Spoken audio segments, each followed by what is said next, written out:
En lo más alto de un rancho en Juliantla, Guerrero, hay una capilla de vidrio templado que recibe el sol todas las mañanas del año. Paredes blancas, un muro de cristal grueso al frente, una cruz, dos caballos tallados en la piedra, una guitarra y flores frescas, siempre, aunque nadie sepa bien quién las repone cada semana. Ahí adentro, desde julio de 2015, descansan los restos de uno de los hombres más queridos de la música mexicana. Los turistas suben la cuesta con el celular en la mano. Se persignan frente al vidrio. Algunos lloran sin conocerlo. Hay tours organizados que llevan gente hasta ese punto exacto del monte, como quien visita un santuario. Pero hace unos años, alguien subió esa misma cuesta de noche. Rompió algo, se llevó algo, y la familia tuvo que cambiar la cerradura de una tumba que se suponía debía estar en paz para siempre. Desde entonces, las llaves de ese mausoleo se han repartido, discutido y disputado entre hermanos que hoy casi no se hablan. Y esa no es ni la parte más incómoda de la historia.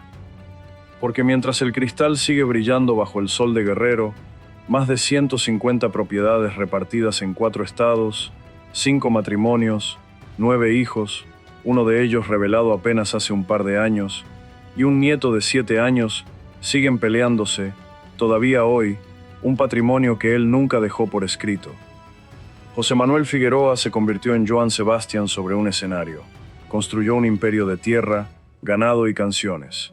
Y sin embargo, cuando le tocó ordenar su propia salida, no dejó ni una hoja firmada. Uno de los guías que llevan turistas hasta la tumba cuenta que casi todos preguntan lo mismo apenas llegan arriba. ¿Y quién se quedó con todo esto? Y que casi nunca sabe qué contestar, porque la respuesta cambia según el año en que se haga la pregunta. Esta es la historia de esa montaña, de esa tumba de cristal, y de todo lo que sigue sin resolverse debajo de ella. Juliantla es un pueblo pequeño, pegado al cerro, dentro del municipio de Taxco de Alarcón, en Guerrero. Ahí nació José Manuel Figueroa el 8 de abril de 1951. Ahí, en una casita humilde que todavía existe, con paredes que huelen a tierra mojada cuando llueve, compuso una de sus canciones más entrañables, la que lleva justamente el nombre de ese pueblo. La familia conserva esa casa hasta hoy. La cuidan. La restauran poco a poco, pero no la venden, no la modifican de más. Es, según dicen quienes la han visitado, el único rincón de todo su patrimonio sobre el que nadie discute. Vecinos del pueblo cuentan que de niño ya cargaba una guitarra más grande que su propio cuerpo, que se sentaba en el quicio de la puerta, de tarde, y probaba melodías que nadie le había enseñado. Nada extraordinario todavía. Un niño más de un pueblo de montaña, con una guitarra prestada y demasiado tiempo libre. Se dice que empezó a cantar por necesidad antes que por vocación, que la música llegó primero como forma de sobrevivir y solo después como sueño de artista.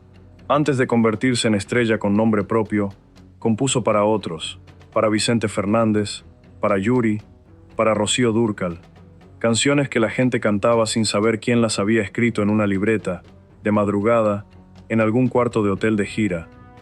Compositores que trabajaron cerca de él en esa época describen a un hombre que escribía rápido, casi sin corregir, como si las canciones ya existieran completas en algún lugar de su cabeza y solo hiciera falta sacarlas.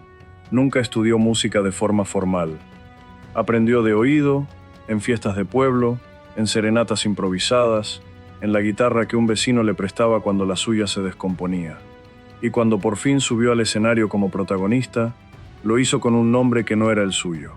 José Manuel Figueroa quedó atrás, guardado, casi como una identidad de repuesto. Al frente quedó Joan Sebastián. Grabó más de 50 álbumes. Le llamaron el rey del jaripeo, por su amor a los caballos y las charreadas. Le llamaron también el poeta del pueblo, porque sus letras hablaban de amores rotos, con una honestidad que pocos compositores de su generación se atrevían a mostrar en público. Llenó estadios, llenó palenques. La gente hacía fila desde temprano para escucharlo cantar canciones que, de alguna manera, sentían como propias. Nadie que lo escuchara en ese entonces hubiera imaginado que, décadas más tarde, su nombre aparecería con más frecuencia en secciones de tribunales que en secciones de espectáculos. Con ese dinero construyó un rancho en las afueras de Juliantla. Le puso nombre de caballo salvaje, el Mesteño. Metió ganado, metió caballerizas, levantó una casa principal y más adelante un hotel privado que nunca abrió sus puertas al público en general. Ese hotel hospedó actrices, cantantes, políticos, invitados del patrón, como todavía lo llama la gente del pueblo cuando alguien pregunta. Tenía alberca, tenía terraza con vista al valle.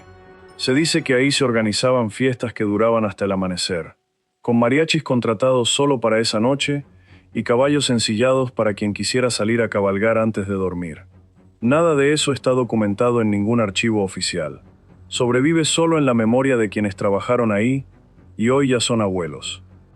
Quien hoy cuida la tumba del cantautor, de acuerdo con reportes de medios locales que han recorrido el rancho a detalle, asegura que en ese hotel se filmaron escenas de una telenovela protagonizada por Maribel Guardia y que ahí también se hospedó, en más de una ocasión, la actriz Itatí Cantoral. Grandes invitadas de lujo, dice, en un lugar que hoy nadie visita. Porque ese hotel, el mismo que alguna vez recibió estrellas de cine, hoy está vacío, con las puertas cerradas desde hace años, con el polvo acumulándose sobre muebles que nadie ha vuelto a usar. Algunos vecinos aseguran que de vez en cuando ven luces encendidas por las noches en alguna de las habitaciones del segundo piso. Nadie ha confirmado si es un cuidador haciendo su ronda o simplemente el reflejo de la luna sobre ventanas que ya nadie limpia. Pero eso viene después. Todavía no, porque antes de llegar al abandono, hay que entender algo que casi nunca se cuenta en los homenajes de aniversario. Johann Sebastian no tuvo una familia. Tuvo 5. Se casó 5 veces. En vida llegó a reconocer públicamente a 8 hijos. Cada matrimonio trajo un apellido más a la mesa familiar.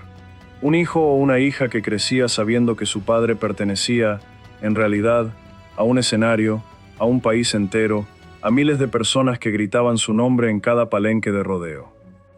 Entre esos hijos estaba Julián Figueroa, fruto de su relación con la actriz y cantante costarricense Maribel Guardia. Julián creció bajo los reflectores casi desde niño, hijo de 2 figuras públicas, heredero, aunque todavía no lo sabía del todo, de un imperio de tierras que su padre llevaba décadas construyendo en silencio. Cada uno de los otros hijos tenía su propia versión de la infancia. Unos lo recuerdan llegando de sorpresa a medianoche, con regalos y sin avisar. Otros apenas lo veían un par de semanas al año, entre gira y gira, y aprendieron a querer a un padre que era, sobre todo, una voz en la radio y una firma en un cheque de cumpleaños. 5 matrimonios significan, en la práctica, 5 familias que aprendieron a coexistir alrededor de un mismo apellido sin necesariamente coexistir entre sí.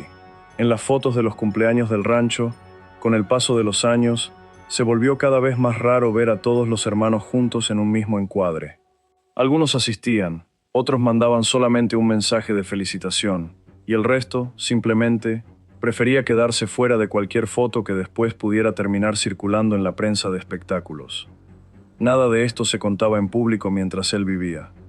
Johann Sebastian tenía el talento particular de mantener unida, al menos frente a las cámaras, una constelación de hijos, exparejas y medios hermanos que en privado apenas se conocían entre sí. Bastaba con que él estuviera presente para que todo pareciera, desde afuera, una sola familia grande y feliz. En la superficie, esto se contaba siempre como una historia de amor múltiple, casi de leyenda ranchera. El hombre que amó demasiadas veces, que no pudo quedarse quieto, que llevaba el corazón tan grande como sus canciones. Así se repite cada 8 de abril, cuando la familia se reúne en Juliantla para celebrar su cumpleaños con misa y concierto gratuito frente a la tumba. Lo que casi nunca se cuenta en esas celebraciones es que, mucho antes de morir él, Johann Sebastian ya había enterrado a 2 de sus propios hijos. En 2006, su hijo Trigo murió con apenas 27 años. Años después, otro de sus hijos, Juan Figueroa, también falleció de forma prematura. 2 tragedias que el cantante cargó en vida, muchas veces frente al público, sin dejar que se notara del todo en el escenario. Se dice que después de la muerte de Trigo, Johann Sebastian empezó a subir con más frecuencia a la parte alta del rancho, sin compañía, sin avisar a nadie, que se quedaba ahí horas, mirando el valle, sin explicar qué hacía. Quienes trabajaban en el Mesteño por esos años cuentan que fue en esa misma zona alta donde, tiempo después, terminaría la familia construyendo el mausoleo. Un hombre que ya sabía lo que se sentía perder a un hijo, eligiendo el lugar donde algún día él mismo sería enterrado.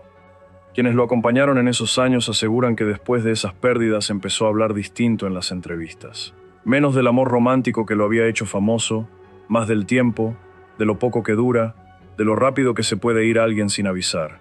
Sus canciones de esa etapa, dicen sus músicos de planta, tardaban más en salir, como si cada verso tuviera que pasar antes por ese peso. Y sin embargo, cuando llegó su propio turno, no dejó organizado nada de lo que venía después. Ni una lista de quién recibiría qué, ni un papel que evitara lo que estaba por desatarse.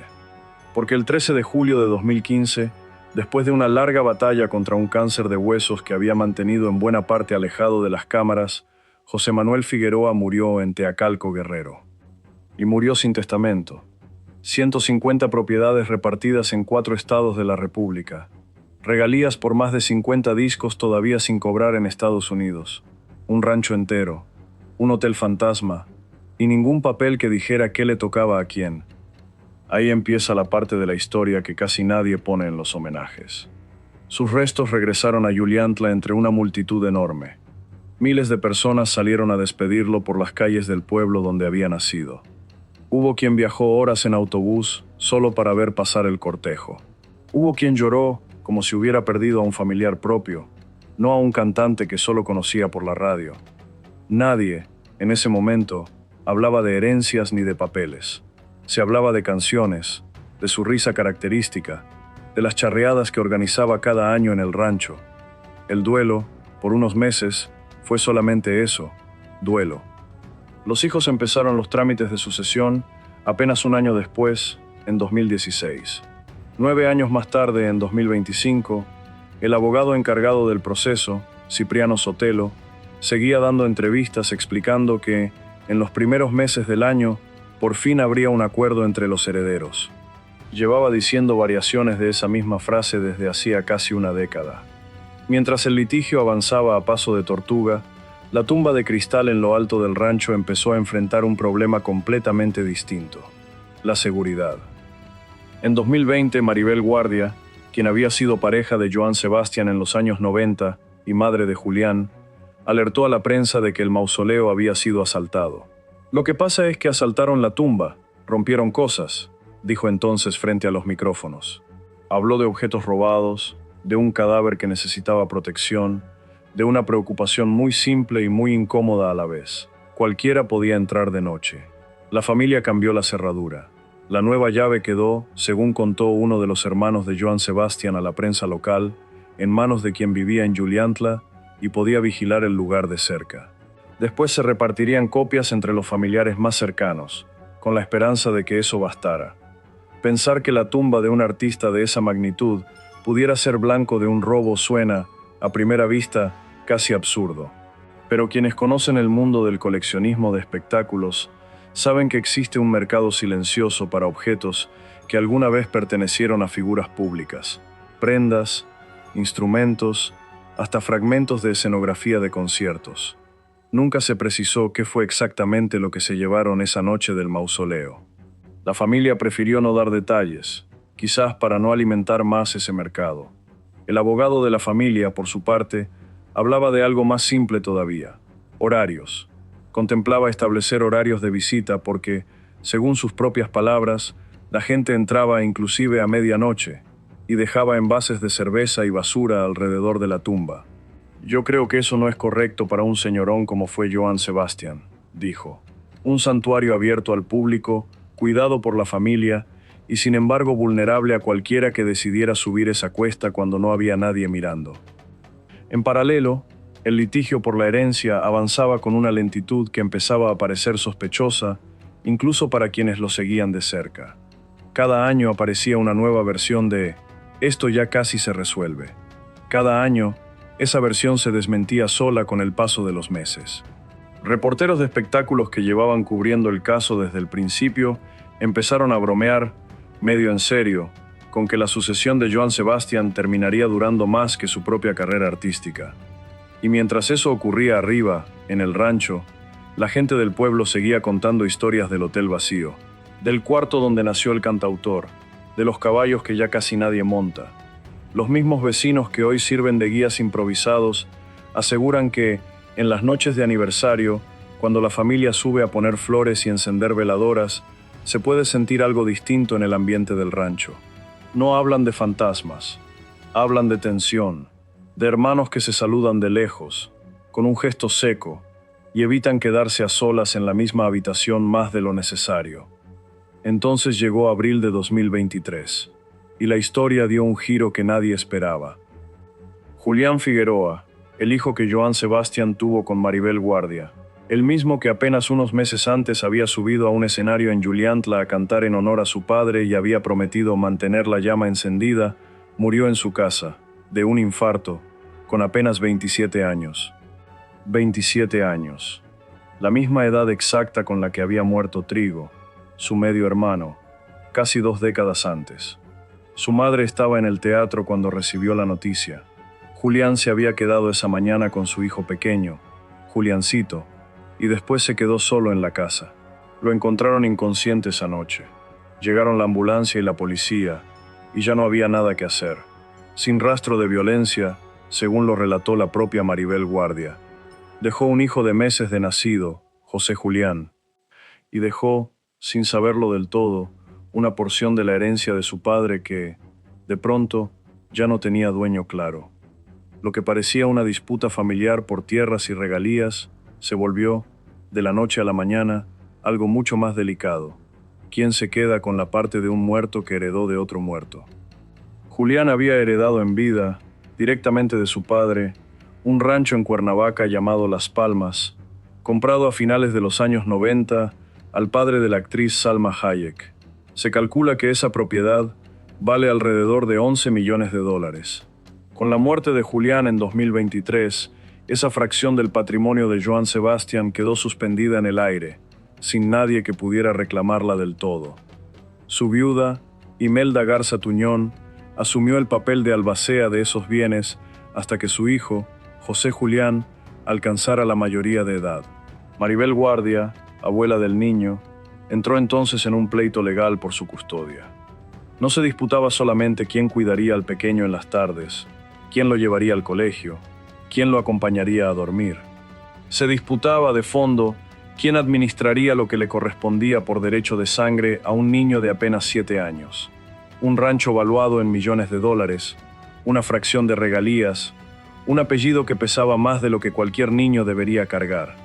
Cada nueva audiencia se convertía en nota de espectáculos.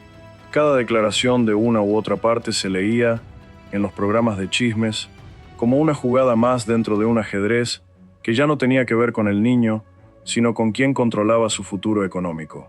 Mientras tanto, José Julián seguía creciendo entre 2 casas, 2 apellidos y una fortuna que todavía no entendía que le pertenecía. El público se dividió, como suele pasar en estos casos. Unos defendían a Maribel Guardia, argumentando que nadie mejor que una abuela para cuidar a un nieto que acababa de perder a su padre. Otros defendían a Imelda Tuñón, recordando que era ella, después de todo, la madre del niño, y que la ley suele poner ese vínculo por encima de cualquier otro. Los programas de espectáculos convirtieron el debate en tema diario durante semanas, con abogados invitados a analizar cada movimiento judicial como si se tratara de una final deportiva. Circularon capturas de mensajes privados, versiones filtradas de conversaciones familiares, declaraciones que una parte atribuía a la otra y que la otra negaba de inmediato. Como en cualquier pleito de este tamaño, resultaba cada vez más difícil distinguir qué información venía de un documento real y qué era simplemente rumor amplificado por el ciclo de noticias de espectáculos, siempre hambriento de un capítulo nuevo. Hubo audiencias que se pospusieron. Hubo semanas enteras en que ninguna de las 2 partes daba declaraciones, y el silencio se sentía casi más pesado que los pleitos públicos. Y luego, sin aviso previo, volvía a estallar una nueva ronda de acusaciones cruzadas en televisión. Y como si el expediente no estuviera ya lo bastante enredado, en 2025 apareció un nombre que la mayoría del público jamás había escuchado: Juliana Figueroa. Se presentó como la hija menor de Joan Sebastián. Contó que su existencia se había hecho pública apenas después de la muerte de su padre, justo cuando el tema de la herencia empezaba a resolverse entre los hermanos ya reconocidos. Acusó a varios de ellos de haberla dejado fuera del reparto. Los llamó avariciosos en una serie de publicaciones que hizo directamente en redes sociales, mostrando documentos que, según ella, probaban irregularidades en cómo se habían distribuido los bienes. Años de no querer meterme y de no querer decir nada por mi propia salud mental, pero ya fue suficiente, escribió. Y añadió algo que sonaba menos a reclamo de dinero y más a herida vieja. Me da pena la familia que me tocó, y saber que mi papá se partió trabajando para todos sus hijos y salgan tan avariciosos. Según el reparto que ella misma exhibió, a Julián le habría correspondido, entre otras cosas, un terreno en Tres Marías, el propio rancho Las Palmas, hoy en venta, y la mitad de otra propiedad conocida como La Jarana, en Veracruz. Un mapa de tierras y nombres que, para el público, era completamente nuevo. Algunos medios locales apuntaron a que detrás de sus reclamos estaría Federico Figueroa, hermano menor de Joan Sebastián, con intereses propios en cómo terminara repartiéndose el patrimonio. Nadie lo ha confirmado del todo. Nadie tampoco lo ha desmentido con la misma fuerza con la que se lanzó la acusación. Lo cierto es que, de un día para otro, una familia que llevaba una década construyendo frente a las cámaras una imagen de unidad, misas, conciertos gratuitos, publicaciones conmemorativas cada aniversario, tuvo que responder públicamente a una acusación de despojo lanzada por alguien de su propia sangre. Ninguno de los hermanos mencionados respondió de inmediato. El silencio, en este tipo de disputas, casi siempre se lee como una respuesta en sí misma. Para 2025, según el propio abogado de la sucesión, los 9 herederos ya reconocidos habían llegado por fin a un acuerdo. 11 meses después, en junio de 2026, un tribunal del condado de Hidalgo, en Texas, reconoció formalmente a esos herederos y a la sucesión de Julián Figueroa como parte legítima del proceso. Pero el tribunal texano dejó un detalle sin resolver. La porción que le correspondía a Julián debía decidirse bajo jurisdicción mexicana. Y esa decisión, hasta el momento, sigue enfrentando la impugnación legal de Imelda Tuñón.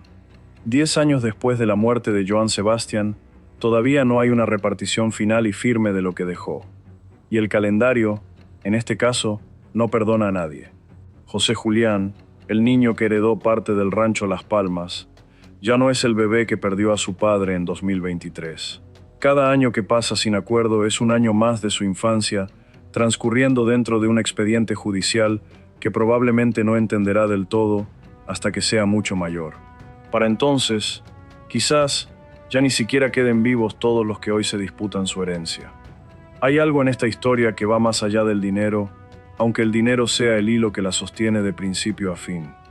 Joan Sebastián pasó su vida cantándole al amor con una honestidad que hizo llorar a generaciones enteras en los palenques. Escribió sobre traiciones, sobre ausencias, sobre lo que se siente cuando alguien se va sin avisar. Escribió, también, sobre la muerte, sin saber del todo cuánta razón le daría el tiempo.